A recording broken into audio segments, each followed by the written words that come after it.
Hello, and welcome back to Radio Gaga, a mixtape for the end of humanity. I'm your author and DJ for this adventure, Steffi Bolsara, welcoming you to Yosemite National Park. Here we have Yosemite Falls right behind us, and I'd like to read to you guys a chapter about how the hyper-wealthy Boujees push for the experiences to vault their masculinity, help to damn all of humanity. So, let's begin.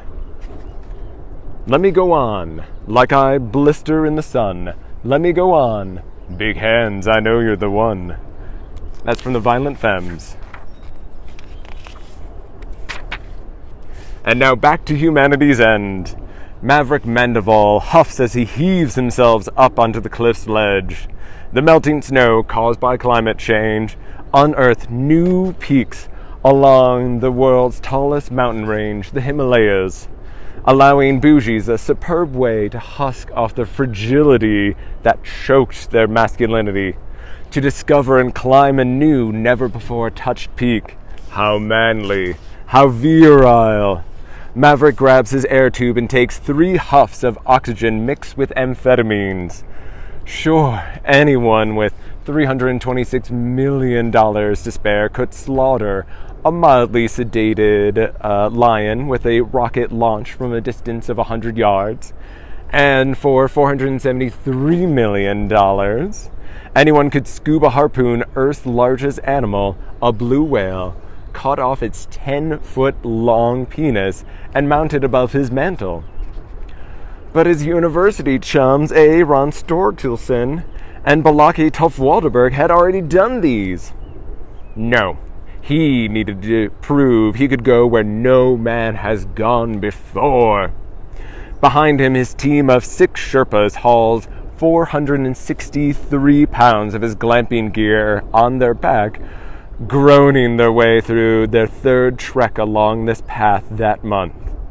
This was a real men's sport, for real men, using drones and robo-sherpas would have been cheating. #totes gauche. Maverick would summit with only authentic human help. And after every visit, the Sherpas would make sure to clear any sign of the previous paid conqueror.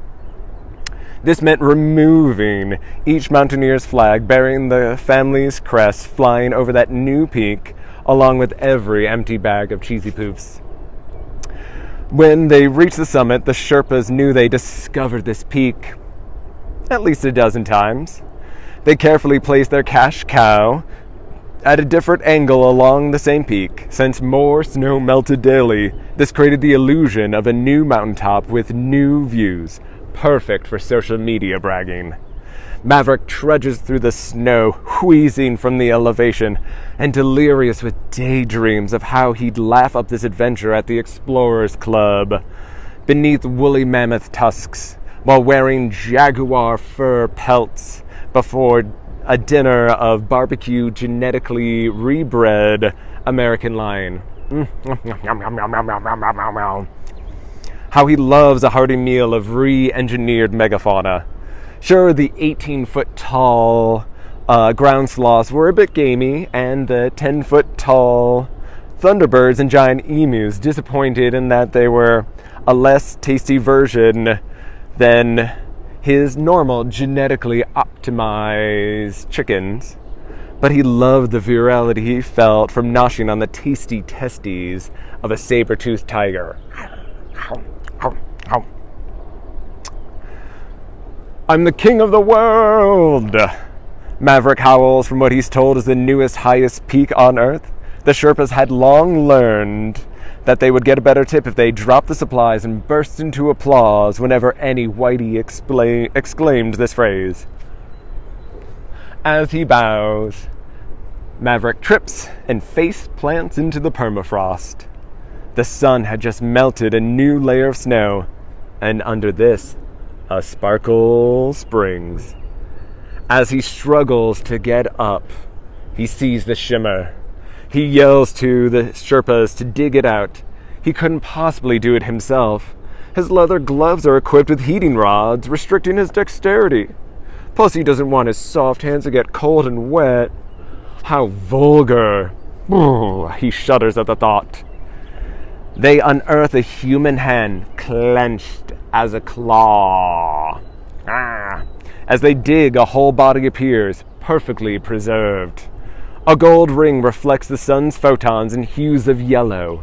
Maverick dives for the ancient artifact, probably centuries old, one of a kind, and mine, all mine. How sad he had been when he realized that all the graves had long since been robbed, the pyramids pilfered, the sarcophagi snookered, the temples trounced, and the castles kleptoed, and the churches churned through until nary a chalice or stained glass window still stood. Everything that sparkled was dubbed priceless, tied to an alluring history, and sold to the highest bidder. Even the vestigial petty bougie issues of European royals auctioned off their ancestors' tombs to be cracked open so their jewels and crowns and scepters could be ripped from their cold, dead hands. But this was different. He felt like a raider of some lost ark. The stories, the fame, all his. He demands the Sherpas cut off the hand and place it into a hermetically sealed bag. They can use the bag that kept yesterday's underpants dry, starched, and ready to be warmed before he put them on. Nothing like the feeling of hot long johns hugging his scrotum, warming each testicle until it descended an extra half inch. The Mandeville ring. It could be a sensation. He could tour the world as part of a promotion for Museums All Us and Trump Travels. Dizzy with these daydreams, he took only a paltry 14,382 photos and only 738 3D videos of a summit, so he could quickly descend and have the ring checked. He races to the base and finds a hospital in Pokhara, Nepal. He waddles from office to office, screaming, "Do you know who I am?" while waving a wad of cash. Finally, a pathologist, who is a tad pathological, grabs the bag and promises to analyze its contents for the heavy-handy bougie. When the results arrive, she demands Maverick pay her double before she divulges. The hand is 2,842 years old, from a 28-year-old Cheherti man. As she begins to describe how odd it is that a human body should be found so far from known archaeological sites, Maverick snaps the finger and slides off the ring. "Doc, I don't need a history lesson." He rams the hand back into the bag and huffs out the door. "Wait! On the hand, there's a pustule about to..." Slam. He's out the door, down the hall, and into the parking lot. Maverick climbs into his Hummer limo. Before it takes off, he rolls down the window and tosses the hermetically sealed bag into a dumpster next to the hospital.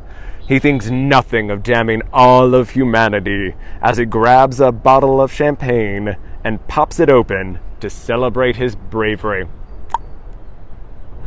And that is a chapter from Radio Gaga, Mixtape for the End of Humanity.